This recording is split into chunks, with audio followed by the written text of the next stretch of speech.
दोस्तों स्वागत है अधिकारी जीएस में। तो हम लोग देख रहे थे इकोनॉमिक्स का वीडियो देख रहे थे। तो हमने शुरुआत में इंट्रोडक्शन ऑफ इकोनॉमी हमने देखा। तो उसमें हमने देखा था कैपिटलिज्म कैसे है, फिर से समाजवाद कैसा है, कल्याणकारी व्यवस्था कैसी थी, मिश्रित अर्थव्यवस्था, गांधीयन अर्थव्यवस्था, हरित अर्थव्यवस्था। तो इस सारों को हमने समझ लिया है। अब देखते हैं जो भारत में पंचवर्षीय योजना और भारत में आर्थिक विकास किस तरह से होता है, उसका जो पूरा बैकग्राउंड है, उसका इतिहास हम लोग देख लेते हैं। तो एग्जाम में से क्वेश्चन पूछता है, ठीक है। तो इसमें देखेंगे हम लोग पंचवर्षीय योजना भारत में आर्थिक नियोजन किस तरह से हुआ, किस तरह से इसका हिस्टोरिकल डेवलपमेंट हुआ धीरे धीरे, उसको समझते हैं। तो भारत में आर्थिक नियोजन में सबसे पहला जो काम किया था तो वो विश्वेश्वरैया जी ने किया था। उसको विश्वेश्वरैया योजना कहते हैं, ठीक है। तो भारत में आर्थिक नियोजन काल की शुरुआत विश्वेश्वरैया जी 10 वर्ष की योजना के साथ शुरू किए थे। तो ये 10 वर्ष की योजना का प्लान बनाया था कि 10 वर्ष में हम किस तरह से विकास करेंगे, उसका पहले ही इन्होंने योजना बनाई थी, ठीक है। और 1934 में भारत में आर्थिक नियोजन की शीर्षक से एक बुक को प्रकाशित किया उन्होंने, जिसमें ये 10 वर्ष पर आधारित जो योजना था उसको सुझाव देकर उन्होंने कहा था कि हम भी अब लोकतांत्रिक पूंजीवाद अपनाएंगे। लोकतांत्रिक पूंजीवाद, ठीक है।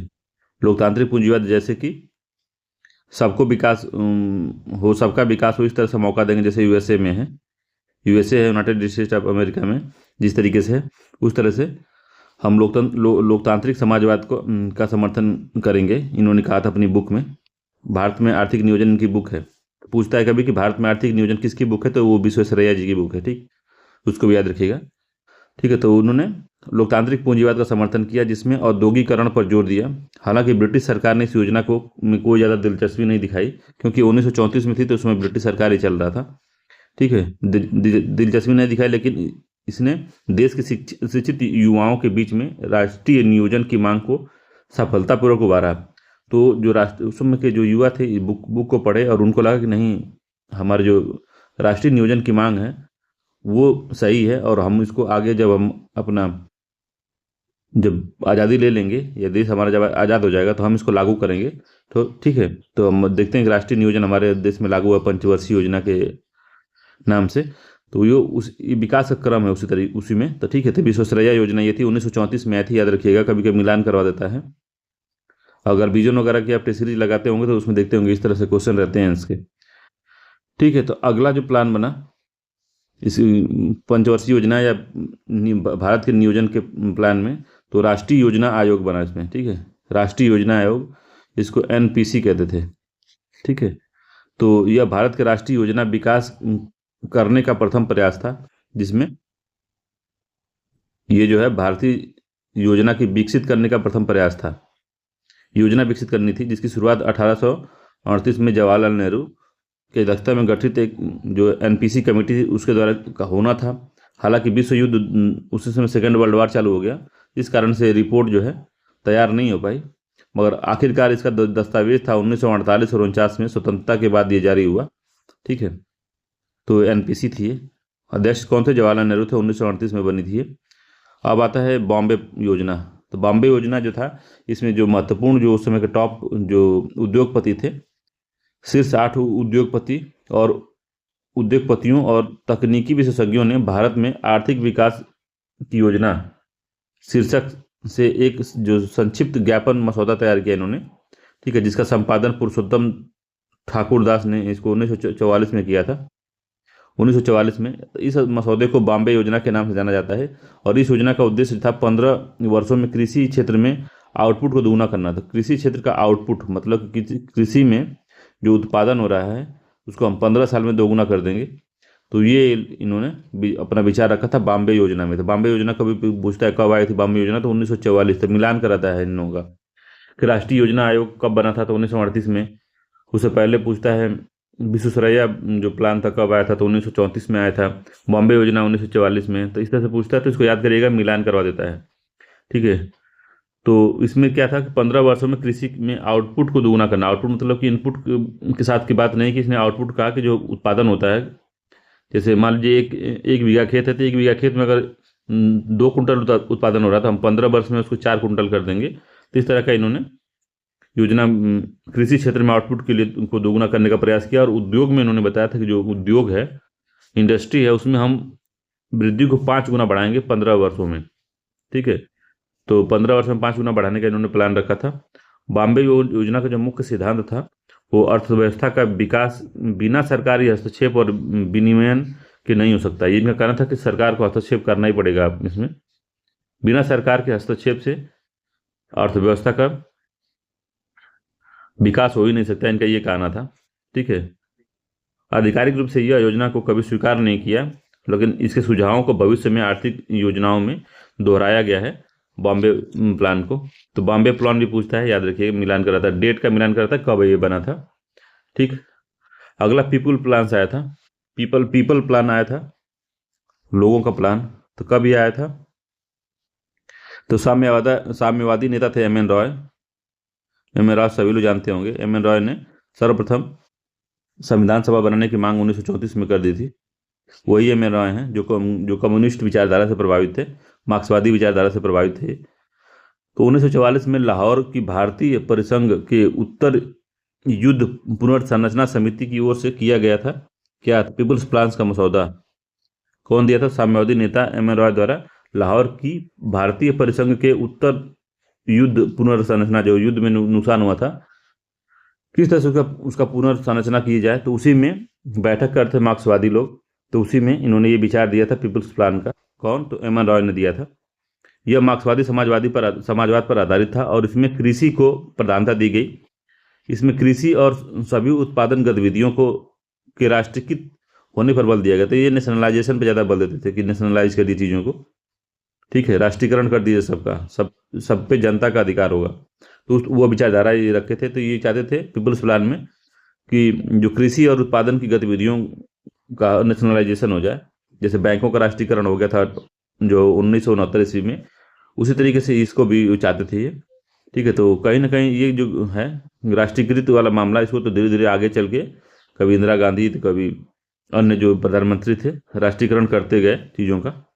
ठीक है, तो ये बात है पीपल्स प्लान का। तो ये 1944 में आया था, याद रखिएगा इसको, 1944। ठीक है, 1944। अगला जो योजना है गांधीयन योजना है। तो गांधी जी की योजना क्या थी? तो गांधी जी तो मेनली ये फोकस करेंगे, गांधी जी की जो विचारधारा है ये ग्राम विकास पे है, कुटीर विकास पे है, एमएसएमई विकास पे है।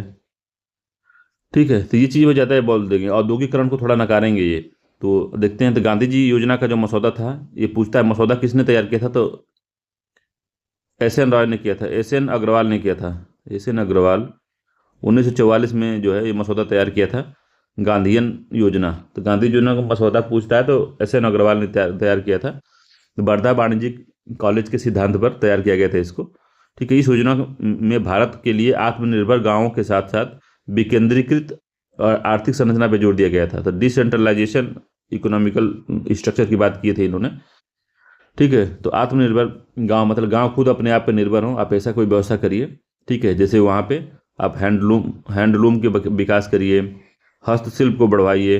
ठीक है, कोऑपरेटिव को बढ़वाइए, ग्राम रोजगार को बढ़वाइए। ठीक है, तो सूती और ग्राम विकास का वहाँ पे इसको समन्वय करिए, सूती का विकास हो, जैसे ग्राम का विकास हो। औद्योगिकरण की थोड़ा कम व्यवस्था करिए और लोगों को खुद स्किल दीजिए और उनको जागरूक करिए। तो इस तरह की इनकी विचारधारा थी। तो ये आत्मनिर्भर गांव बनाने की सोच रहे थे गांधी जी, गांधीयन विचारधारा में। ठीक है, तो एनपीसी और बॉम्बे योजना से इतर योजना में कृषि पर अधिक बल दिया गया और जहां भी औद्योगिकरण की बात की गई वहां सूत और ग्राम उद्योग के प्रोत्साहन पर ये गांधीवादी जो योजना है बल देती है। जहां पे औद्योगिकरण की बात है कि सूत के लिए आप उद्योग लगाइए, ग्राम स्तर पर उद्योग लगाइए, तो इस तरह की बात करेगा तो गांधीयन योजना करेगा। ये भी 1944 में आई थी, याद रखिएगा इसको भी। एस एन अग्रवाल ने इसका मसौदा तैयार किया था, तो ये भी इंपॉर्टेंट है। ठीक है, तो गांधीयन है ये। अब सर्वोदय जो प्लान था, सर्वोदय जो विनोबा भावे का एक एक सोच थी, सर्वोदय सबका उदय हो, वो छोटा हो या बड़ा हो सबका उदय हो, उसी कॉन्सेप्ट पे आधारित है। और ये 1950 में जेपी ने, जयप्रकाश नारायण द्वारा। ठीक है, तो यह गांधी योजना और विनोबा भावे के आत्मनिर्भर सिद्धांत पर आधारित था और इसने कृषि के साथ साथ लघु कपास उद्योग पर भी जोर दिया। इसने विदेशी तकनीक के प्रयोग को कम करके आत्मनिर्भर होने तथा भूमि सुधार के और विकेंद्रीकृत भागीदारी नियोजन लागू करने पर बल दिया। सर्वोदय योजना, तो याद रखिएगा जेपी थे,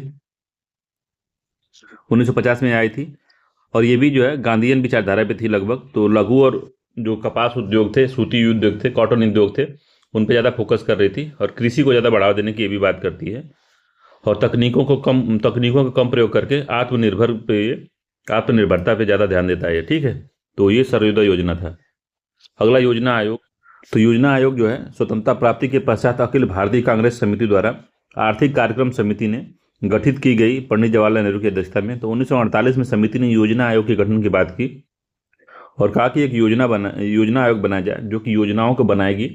ठीक है, और उसका जो क्रियान्वयन होगा राष्ट्रीय स्तर पे, तो ऊपर से टॉप डाउन अप्रोच से हम उसको लागू करेंगे। ठीक है, तो यह जो है एक अतिरिक्त संवैधानिक निकाय था, मतलब ये न संवैधानिक था, नहीं ये सांविधिक निकाय था।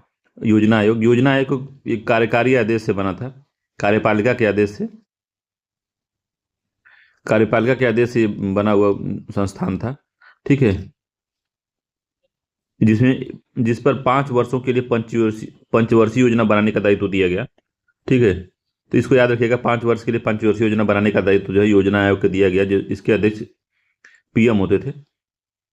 ठीक है, अब इसी के लिए एक राष्ट्रीय विकास परिषद एनडीसी का गठन किया गया, नेशनल डेवलपमेंट काउंसिल का गठन किया गया 6 अगस्त 1952। तो पूछता है कि एनडीसी गठन कब किया गया था, तो 1952 में किया गया। इसके अध्यक्ष भी प्रधानमंत्री होते हैं, और यह भारत में विकास के मुद्दों पर फैसले लेने और चिंतन करने वाला शीर्ष निकाय है। जैसे यह भारत की पंचवर्षीय योजनाओं को अंतिम मंजूरी देता है। तो यहाँ से पंचवर्षीय योजना बनेगी। ठीक है, बनने के बाद वो नीचे जैसे ही आएगी तो उसके पास आएगी राष्ट्रीय विकास परिषद के, ये कहेगी नहीं ओके है, तो ये जो है अब सारे स्टेट में, यूटी में ये फैल जाएगी।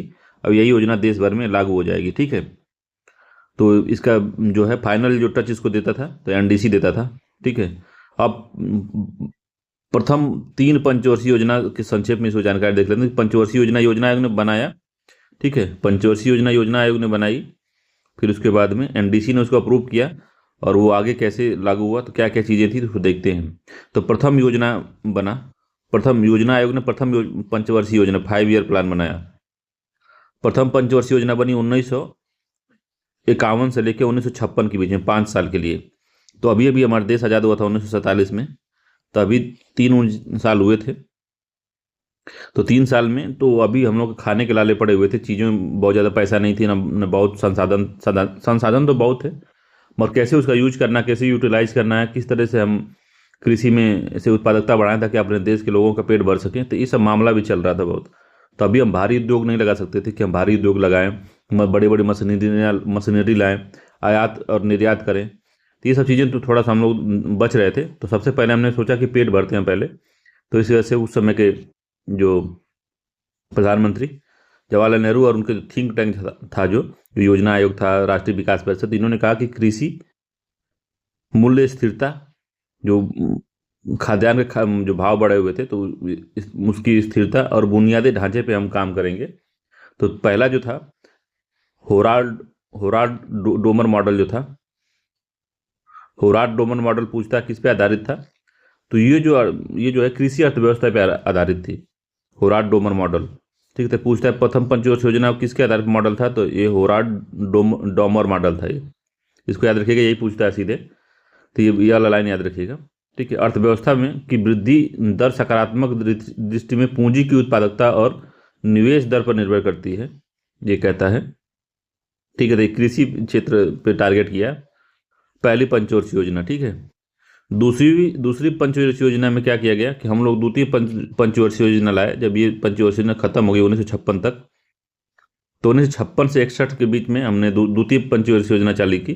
तो इस 5 ईयर प्लान में क्या गया हम लोग कि हम लक्ष्य रखते हैं कि अपने जो देश की जीडीपी है या जो देश का विकास है वो 4.5 हमने वृद्धि, मतलब ग्रोथ रेट अपना उसका लक्ष्य रखा कि हम 4.5% के हिसाब से हम लोग डेवलप करेंगे अपने देश को।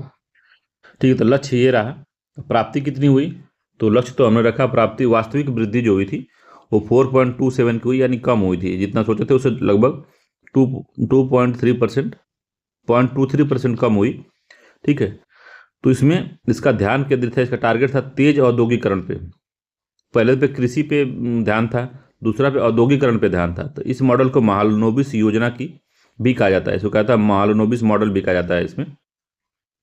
तो नियोजन का जो ध्यान था कृषि से हटकर उद्योग पर करने की सलाह दी गई थी इस वाले मॉडल में, महालनोबिस योजना में। ठीक है, इसमें भारी और बुनियादी उद्योग पर बल दिया गया, जैसे जैसे प्लांट बने बड़े बड़े, जैसे इस्पात के प्लांट बने, बड़े बड़े डैम बने। ठीक है, और बड़ी बड़ी कंपनियां लगी जो कि औद्योगिकरण को विकास दें। तो इस तरह के काम उसमें हुआ दूसरी वाले में। और इसमें भी एक आयात प्रतिस्थापन की वकालत की गई, और निराशावाद, निर्यात और अति व्यापार आदान प्रदान जो है कैंसिल किया गया। जो भी थोड़ा मोड़ा क्या होता था, आयात होता था कहीं से, तो उसको हमने कहा कि हम आयात प्रतिस्थापन करेंगे। मतलब कि मान लीजिए हम आलू का आयात कर रहे हैं एग्जाम्पल के तौर पे, ठीक है, अगर 1 टन आलू का आयात कर रहे हैं तो हम 1 टन आलू खुद घर पे ही पैदा करेंगे।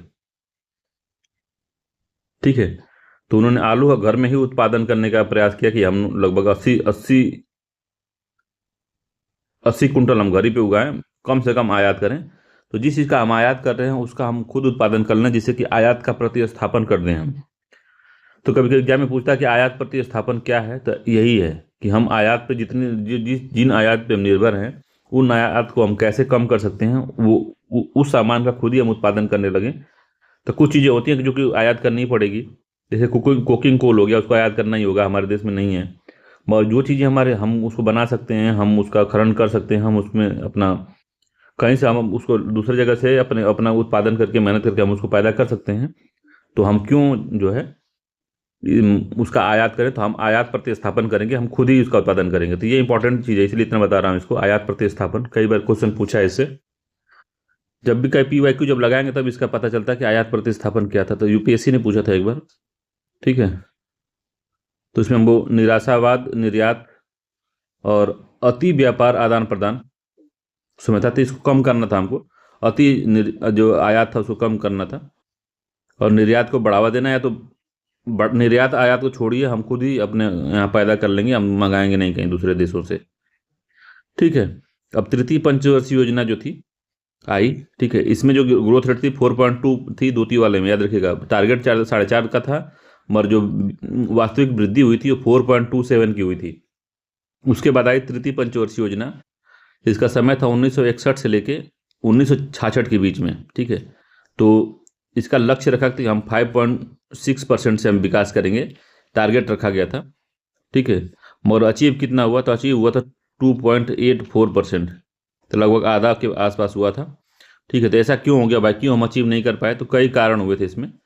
और इसमें जो इसका टारगेट था, इसका ध्यान था भारी और बुनियादी उद्योग के बाद में कृषि और प्रतिस्थापित कर दिया गया। ठीक है, कृषि की ओर प्रतिस्थापित कर दिया। भारी उद्योग तो लगाया हमने, फिर भारी उद्योग लगाने के बाद थोड़ा सा हम कृषि की ओर और ध्यान देने लगे।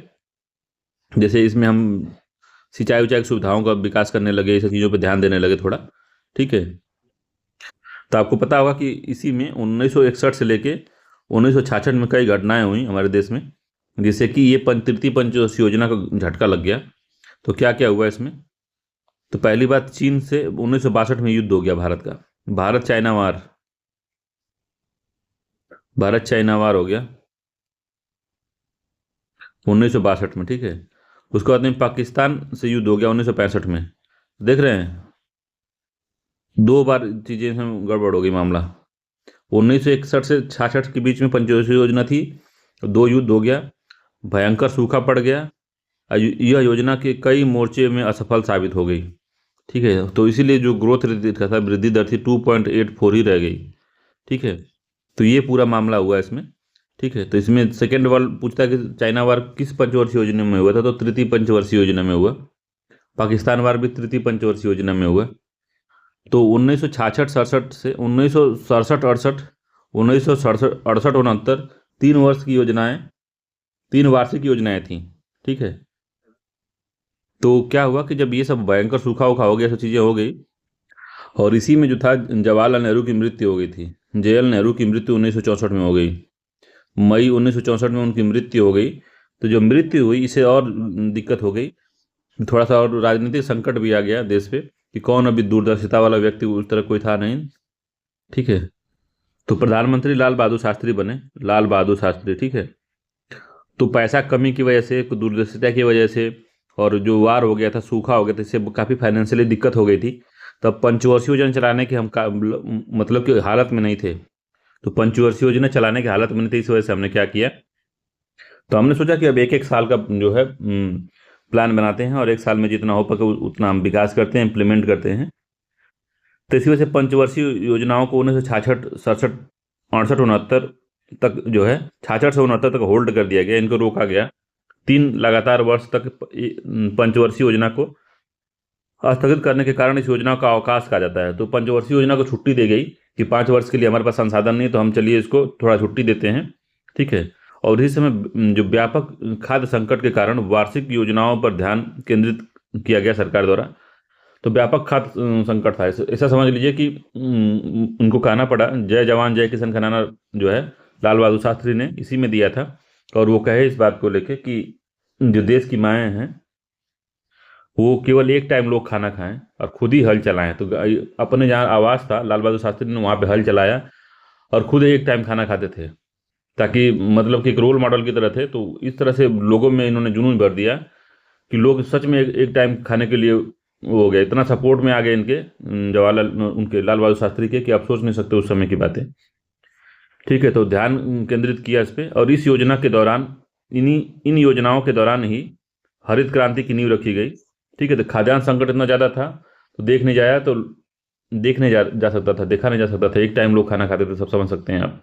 और खुद प्रधानमंत्री बोल रहा है कि एक टाइम हम भी खाएंगे, आप भी एक टाइम खाइए, मैं हल जलाता हूँ, और जय जवान जय किसान। तो उसी समय जय जवान जय किसान का नारा दिए थे इन्होंने, और खुद ही जहाँ इनका आवाज़ था उसमें हल चलाए, खेती बाड़ी की उसमें, ताकि लोग भी मोटिवेट हुए इससे। तो मोटिवेट हुए भी, और इस समय हरित क्रांति की नींव रखी गई, जिससे कि उच्च पैदावार किस्म वाले बीजों, रसायन उर्वरकों के व्यापक प्रयोग और सिंचाई संभावनाओं का बड़े स्तर पर दोहन शामिल था। इसके बाद में इन वर्षों में के दौरान तीसरी जो पंचवर्षीय योजना के घाटों को झेल लिया गया। ठीक है। 1969 से पंचवर्षीय योजना क्रमशः आगे बढ़ाया गया, समझ रहे हैं। तो जो गड़बड़ी हुई थी, जो यहाँ पे आर्थिक संकट आया था, तो उसको तो इन 3 सालों में पंचवर्षीय योजना न चला के इसको झेला गया। फिर इसी में नींव रखी गई। कह सकते हैं कि 1965, 66 के बाद से हरित क्रांति के बारे में चर्चा चलने लगी थी, और इसका जो है डेवलपमेंट चालू हो गया था। तो जिससे कि हम उन्नत बीज लाए, और उर्वरक, रसायन, सिंचाई का भी हमने बहुत ज़्यादा, सिंचाई के साधनों का बहुत ज़्यादा व्यापक विस्तार किया, मशीनीकरण पर ध्यान दिया, ताकि हम उत्पादन करके कम से कम बन सकें, सेल्फ डिपेंडेंट बन सके, खुद खाना तो खा सकें। अमेरिका से खाना गेहूँ मंगवाया गया था, उसने सड़ा वाला गेहूँ दिया था, सबसे ख़राब जो गेहूँ होता है उसको भेजा था। किस तरह कोई कहानी है कि भेजा गया था, ऐसा हो गया, ऐसा हो गया था। तो तमाम कोई मतलब देश जो है मदद करने से हाथ पीछे खींच लिया था। ठीक है। तो कई चीज़ें उस समय चल रही थी। उस समय चलने का मतलब ये था कि कोई ज़्यादा सपोर्ट खुल के नहीं कर रहा था, क्योंकि भारत जो है गुटनिरपेक्ष की वो कर चुका था, में प्रवेश कर चुका था। अमेरिका सोचता था कि भारत मेरी तरफ आएगा, रसिया सोच रहा था कि मेरी तरफ आएगा। तो इस वजह से कोई खुल के सपोर्ट करने वाला नहीं था सही से। ठीक है। तो इस वजह से जो है, अब क्या हुआ कि जवाहरलाल नेहरू कहे कि चलो ठीक है, खुद ही उत्पादन करते हैं। तो हरित क्रांति की नींव रखी गई। ठीक है। फिर जो है 1969 से पंचवर्षीय योजना के फिर से आगे बढ़ाया गया। ठीक है। तो चौथी से लेके 7वीं पंचवर्षीय योजना तक चलता रहा। तो आई चौथी पंचवर्षीय योजना। तो चौथी पंचवर्षीय योजना कब आई? 1969 से 1974 के बीच में चौथी पंचवर्षीय योजना आई। तो चौथी को ध्यान दीजिएगा, इंपॉर्टेंट है ये। तो इसमें तो क्या था, इसका जो टारगेट था 5.7 काम डेवलपमेंट रखेंगे, वृद्धि ग्रोथ करेंगे, मगर वास्तविक की जो वृद्धि हुई वो 3.30% हुई। ठीक है। तो काफ़ी कम हुई। तो ध्यान इस पर खाद्य पर आत्मनिर्भरता और विश्वसनीयता पर ध्यान था, कि हम खुद कर लेंगे, हम होंगे कामयाब, एक दिन वाला मामला था। तो खाद्य में आत्मनिर्भरता हमको पाना है, और आत्मविश्वास है कि हम ये कर लेंगे। लोगों को मोटिवेट करना, उनको में विश्वास जगाना कि नहीं, हम लोग इसको झेल लेंगे, ऐसे हम लोग निकलेंगे एक दिन। ठीक है। और इसका लक्ष्य घरेलू खाद्य उत्पादन सुधारना था, और जो है अब हरित क्रांति भी चलने लगी थी धीरे धीरे। इसका लक्ष्य विदेशी सहायता लेने से इनकार करना था। ठीक है, तो वही उसी के लिए आत्मविश्वास जगाना था कि नहीं हम कर पाएंगे, और हमने विदेशी सहायता लेने से इनकार करना था, क्योंकि जो यूएसए ने बदनामी की थी, जो गेहूँ वहाँ पशु पशु खा सकते थे, पशु या उसको फेंक दिया जाता, वो गेहूँ जो है देने की बात किया था या भेजा भी था। ठीक है, 1973 का प्रथम तेल संकट, 1973 में तेल संकट आ गया। देखिए इसी पंचवर्षीय योजना में 1973 में तेल संकट आया, जो प्रमुख विदेशी विनिमय रिजर्व स्रोतों हेतु प्रेरणा जारी किया। ठीक है, तो 1973 में तेल संकट आया जो प्रमुख विदेशी विनिमय रिजर्वों के लिए प्रेरणा का स्रोत बनाए कि अब जो है हमको रिजर्व बनाना पड़ेगा, न तेल संकट ऐसे आएगा तो बहुत समस्या हो जाएगी। ठीक है, अब आती है मोस्ट इंपॉर्टेंट पंचवर्षीय योजना, जिसका एग्जाम में कई बार क्वेश्चन पूछ चुका है। तो पांचवी पंचवर्षीय योजना, इसको याद रखिएगा, 1974 से लेके 1979, इसी में इमरजेंसी भी चल रही है, ये भी ध्यान दीजिएगा। इसी में देश में इमरजेंसी घोषित है, आपातकाल लगा हुआ है। इसका ध्यान था गरीबी उन्मूलन और आत्मनिर्भरता। गरीबी हटाओ का जो नारा था इसके बाद वाले में आया, मगर इसमें गरीबी उन्मूलन की बात की गई थी और आत्मनिर्भरता की प्राप्ति के लिए भी बहुत ज़्यादा इसमें प्रयास किया जा रहा था। और इसके जो डीडी धर थे, जो धर आयोग बना था डीडी धर द्वारा तैयार किए गए और पेश किया गया था इसको, किसको, पंचवर्षीय योजना को। ठीक है, तो डीडी धर द्वारा तैयार किया गया था पंचवर्षीय योजना। ठीक है, गरीबी उन्मूलन मुख्य लक्ष्य था और आत्मनिर्भरता मुख्य लक्ष्य था, इसका दो लक्ष्य मुख्य था। और इस योजना ने 1978 ईस्वी में स्थगित कर दिया गया था।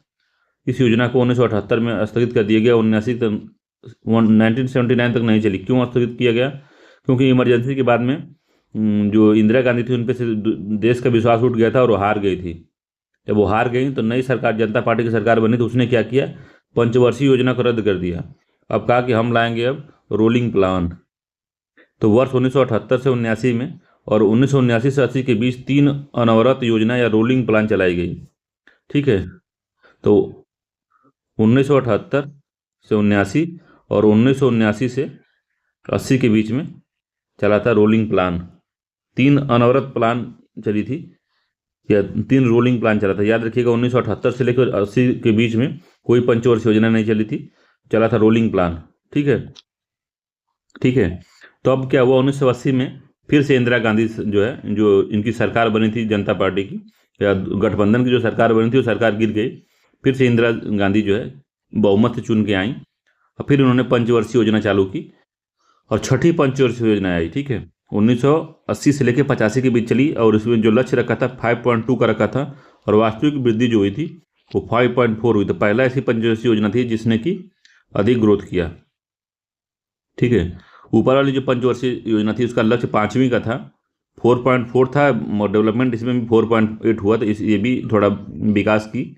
ठीक है, मगर सबसे अधिक इसमें भी उसे ही विकास हुआ। तो 2 जो लगातार पंचवर्षीय योजना थी, जितना हम सोचे थे उससे अधिक का इसमें डेवलपमेंट हुआ। ठीक है, तो छठी पंचवर्षीय योजना में क्या आया था, तो गरीबी हटाओ और उत्पादन बढ़ाओ का मामला आया था। तो गरीबी हटाओ पूछता है, गरीबी हटाओ किस पंचवर्षीय योजना में आया था? सिंपल याद रखिए, छठी पंचवर्षीय योजना में गरीबी हटाओ का मामला सामने आया था। तो गरीबी हटाओ तो छठी पंचवर्षीय योजना। ठीक है, तकनीकी आधुनिकीकरण पर बल दिया गया इसमें। पहली बार महत्वाकांक्षी गरीबी हटाओ को अपनाकर गरीबी पर सीधे हमला किया गया और अधोमुखी धन प्रवाह रणनीति को छोड़ दिया गया।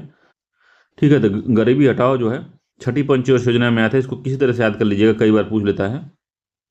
अगला क्वेश्चन है 7वीं पंचवर्षीय योजना। तो 7वीं पंचवर्षीय योजना, अगला क्वेश्चन कर रहे हैं, बार बार टेस्ट लगाते लगाते मन में चलने लगता है। तो अगला जो है पंचवर्षीय योजना है, 5 ईयर प्लान है, वो सातवीं योजना है। तो इसका जो लक्ष्य था वो 5% का डेवलपमेंट था, मगर वास्तविक वृद्धि जो है 1.01% अधिक हुई। ठीक है, 1985 से 90 के बीच में चला। इसमें जो ध्यान था उत्पादकता और कार्य जैसे रोजगार सृजन करना। ठीक है, उत्पादकता को बढ़ाना और कार्य जैसे रोजगार को सृजन करना। और इसमें जो है पहली बार निजी क्षेत्र को सार्वजनिक क्षेत्र से ऊपर प्राथमिकता मिली इसमें। तो निजी क्षेत्र को बढ़ावा देने के प्रयास धीरे धीरे किया जाने लगा। देखिए पहले जो था डरे हुए थे हम लोग कि क्योंकि पहले हम प्राइवेट को आने का, जब हमारे मुगल जो पुराने राजा थे, मुगल थे और जो राजपूत थे, उन्होंने उनको आने दिया हमारे देश में। जब वो लोग आए, देखिए कैसे लूटे हम लोग को, पूरा हम लोग पे 200 साल 300 250 साल तक वो लोग राज किए। ठीक है, तो राज कैसे कर पाए वो लोग? तो राज्य इसी वजह से कर पाए क्योंकि वो हमने निजी क्षेत्र को बढ़ावा दिया, और निजी क्षेत्र ने किस तरह से कब्जा कर लिया कि हम उपनिवेशवाद बन के रह गए। तो उसी से डर लगता था हम लोगों को ये सब चीज़ें करने से। मगर 1985 में, लगभग 30-35 साल बाद में, तो पहली बार निजी क्षेत्र को फिर से बढ़ावा दिया जाने लगा। ठीक है। और सार्वजनिक क्षेत्र से ऊपर रखा गया, इसको प्राथमिकता मिली कि नहीं तुम आप ज़्यादा लगाइए, हम थोड़ा नीचे रहते हैं। और केंद्र केंद्र में अस्थिर राजनीतिक स्थिति के कारण वर्ष 1990 से 91 और 1991 से 92 के लिए 2 वार्षिक योजनाएं शुरू की गई। तो फिर से 2 वार्षिक योजनाएं चली थी, 1990, 1991, 92। तो आप इसको समझिए क्या था, ये आर्थिक संकट था इस समय, जब हमारा बैलेंस ऑफ पेमेंट बीओपी जो था वो क्राइसिस में चला गया था। ठीक है। हमारे यहाँ अब बाहर से क्रूड ऑयल मंगाने के लिए पैसा नहीं था, ये हालत हो गई थी। चंद्रशेखर बीपी सिंह की सरकार बनी, फिर चंद्रशेखर की सरकार बनी इसमें। तो इस समय सोना हमने गिरवी रखा था, और हमने आईएमएफ से उधार लिया इसी समय। तो आईएमएफ से जब उधार लिया तभी मामला पूरा चेंज हुआ। तो इसमें क्या कहा गया, जब आईएमएफ से उधार लेने के, तो उसने कहा कि आप अपने एलपीजी लाइए, अपने इकोनॉमी में, अपनी इकोनॉमी को खोलिए। ठीक है। लिबरलाइज कीजिए उसको, फिर प्राइवेटाइज कीजिए और ग्लोबलाइज कीजिए। ठीक है। तो एलपीजी का मामला था कि आप उसको लिबरल बनाइए। बहुत ज़्यादा कठिन वो लगाए, कानून लगाए हैं कि कोई प्राइवेट जो आएगा तो सही से आपके यहाँ नौकरी नहीं कर सकता, सही से नौकरी करें, सही से आप इंडस्ट्री नहीं लगा सकता। उसको लिबरल करिए, सबके लिए खोलिए अर्थव्यवस्था को अपने। और जो है प्राइवेट के हाथों में कोई कुछ संसाधन दीजिए, कुछ अधिकार प्राइवेट को दीजिए, ताकि वो भी डेवलपमेंट में भाग लें। ठीक है। और जो है ग्लोबलाइज करिए, विदेशी लोगों को भी आकर्षित होने का ऐसा पॉलिसी बनाइए कि वो लोग भी आकर्षित हों, और आप भी जुड़िए विदेश से, और आयात निर्यात पे फोकस करिए। ठीक है। तो ये सब चीज़ें करवाया इसने। तो इसने 7वीं पंचवर्षीय में 5% लक्ष्य था, मगर डेवलपमेंट हुआ 6% का। ठीक है।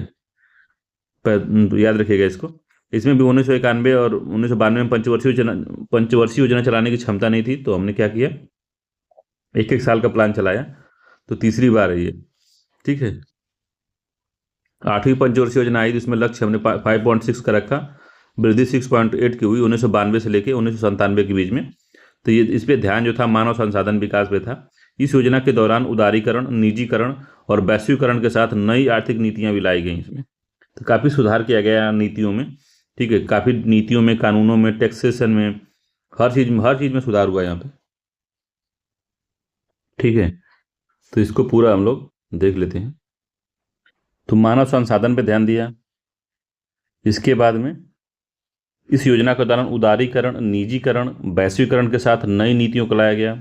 तीसरा, इसने मानव पूंजी और निजी क्षेत्र को प्राथमिकता दी। तो मानव पूंजी पे ध्यान दिया, मानव का डेवलपमेंट हो, और निजी क्षेत्र प्राइवेट को ध्यान दिया। 9वीं पंचवर्षीय योजना आई 1997 से लेकर 2002 में। तो इसने क्या किया, यह समता और न्याय के साथ विकास किया। समता और न्याय के साथ विकास। इसने चारों क्षेत्रों पर बल दिया, जिसमें जीवन की गुणवत्ता, 4 क्षेत्रों पर बल दिया ये। जीवन की गुणवत्ता, उत्पादन, रोजगार का सृजन, क्षेत्रीय संतुलन और आत्मनिर्भरता। ठीक है। इन सब चीज़ों पे ध्यान दिया, तो इसको भी ध्यान दीजिएगा। इसमें ग्रोथ रेट 7.1 मानी गई थी और 6.8 हुई। 8वीं में 5.6 किए थे, 6.8 हो गई थी। तो सबसे अधिक विकास इसी में हुआ था, 8वीं में। ठीक है। अगला है 10वीं पंचवर्षीय योजना में क्या कहा गया। तो इसमें कहा गया 8.1% इसका विकास लक्ष्य माना गया, और विकास हुई 7.7 की। इसका लक्ष्य 10 वर्षों के लिए भारत के प्रति व्यक्ति आय को दोगुनी करना था, और 2012 तक गरीबी के अनुपात को 15% तक घटाना था। ठीक है। और 11वीं पंचवर्षीय योजना में वास्तविक जो 8.1 माना गया, और रियल जो आई थी वो 7.9 आई थी। 2007 से 2012 तक चलना था इसको। इसमें ध्यान दीजिएगा, इसमें है तेज और अधिक समावेशी विकास। ये पूछता है कि किस पंचवर्षीय योजना में तेज और अधिक समावेशी विकास का लक्ष्य रखा गया, वो कौन सी है। तो वो थी 11वीं पंचवर्षीय योजना। ठीक है। गरीबी हटाओ का नारा किसमें दिया गया था, तो याद रखिएगा 6वीं पंचवर्षीय योजना। तो उसको याद रखिएगा, जो बार बार जो बीत गया है, ऐसा नहीं कि भूल जाइए इसको। ठीक। अगला है, ये है 12वीं पंचवर्षीय योजना। तो 12वीं में क्या किया गया, तो लक्ष्य 8% रखा गया, 2012 से 2017 के लिए चला गया। इसमें था कि तेज, अधिक समावेशी विकास और धारणीय विकास पे ध्यान दिया, सस्टेनेबल डेवलपमेंट पे ध्यान दिया गया इसमें। और 2014 में सरकार बदल गई, ये भी खत्म हो गया। योजना आयोग को खत्म कर दिया गया। अब बना उसकी जगह पे national institute for of transforming India, national institute of transforming India 2015 या नीति आयोग बना। ठीक है, नीति आयोग बना, भारत सरकार द्वारा स्थापित एक थिंक टैंक है। इस योजना आयोग का स्थान लिया, इसने योजना स्थान का जो है योजना आयोग का स्थान लिया और धारणीय विकास लक्ष्यों को प्राप्त करने के लिए नीचे से ऊपर, योजना आयोग जो था वो टॉप डाउन अप्रोच था, टॉप से डाउन देख रहा था। और जो ये है ये बॉटम अप अप्रोच है, बॉटम अप अप्रोच से काम करता है कौन? तो नीति आयोग। ठीक है, और इसने पहले में 15 वर्षीय रोड मैप अपनाया है कि 15 वर्षीय रोड मैप रहेगा। ठीक है, 7 वर्षीय सोच, रणनीति, कार्य योजना और 3 वर्षीय एजेंडा को ये अपनाया। तो 3 चीज़ों को अपनाया है ये, 15 वर्षीय रोड मैप, 7 वर्षीय सोच, रणनीति और कार्य, और 3 वर्षीय एजेंडा इसने अपनाया है। ठीक है, तो पूरा जो है ये हमने देखा कि भारत में प्लानिंग कैसे हुई, कैसे इसका विकास हुआ, किस तरह से क्या हुआ है। ठीक है, तो ये इसमें से क्वेश्चन पूछता है, याद रखिएगा। ये जो पंचवर्षीय योजना में कब क्या किया गया, कौन सा मॉडल, हेराल्ड मॉडल किसमें है, और नोबिस मॉडल किसे कहते हैं। ठीक है, धर आयोग ने किसमें अपना वो दिया था, कंट्रीब्यूशन किया था। ठीक है, तो धर आयोग ने किसमें किया था? तो 5वीं पंचवर्षीय योजना में डीपी धर तैयार किए थे। ठीक है, तो ये 5वीं हो गया। तो ये सब पूरा चल रहा था अपना, और इसको याद रखिएगा कि सर्वोदय योजना, योजना आयोग, गांधी योजना, पीपल योजना, बॉम्बे प्लान, राष्ट्रीय योजना आयोग और विश्वेश्वरैया योजना, तो इनको मिलान कराता है कब कौन सा आया था। तो सबका डेट हमने बता दिया है। ठीक है, तो चलिए मिलते हैं किसी अगले इसके वीडियो में इकोनॉमिक्स के। तो इकोनॉमिक्स का जब कोर्स शुरू होगा तब वहाँ से आपको मजा आएगा, ये भी थ्योरी वाला भाग है। ठीक है, तो चलिए मिलते हैं अगले वीडियो में, तब तक के लिए धन्यवाद।